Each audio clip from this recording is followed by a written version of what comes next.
سابق army chief general retired Qamar Javed Bajwa کو اپنی رہائش گاہ پر گرنے کی وجہ سے چوٹ آئی۔ سابق آرمی چیف اس وقت سی ایم ایچ میں زیر علاج ہیں۔ آئی ایس پی آر کی جانب سے سابق army chief general Qamar Javed Bajwa کی صحت کے بارے میں اپڈیٹ دی گئی۔ آئی ایس پی آر کے مطابق سابق army chief general Qamar Javed Bajwa کو اپنی رہائش گاہ پر گرنے کی وجہ سے چوٹ آئی، وہ اس وقت سی ایم ایچ میں زیر علاج ہیں۔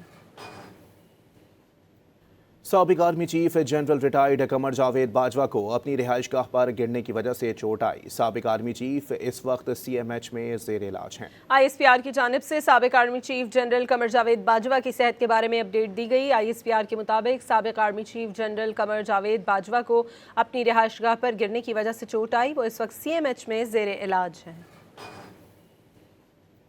سابق army chief general retired Qamar Javed Bajwa کو اپنی رہائش گاہ پر گرنے کی وجہ سے چوٹ آئی۔ سابق آرمی چیف اس وقت سی ایم ایچ میں زیر علاج ہیں۔ آئی ایس پی آر کی جانب سے سابق army chief general Qamar Javed Bajwa کی صحت کے بارے میں اپڈیٹ دی گئی۔ آئی ایس پی آر کے مطابق سابق army chief general Qamar Javed Bajwa کو اپنی رہائش گاہ پر گرنے کی وجہ سے چوٹ آئی، وہ اس وقت سی ایم ایچ میں زیر علاج ہیں۔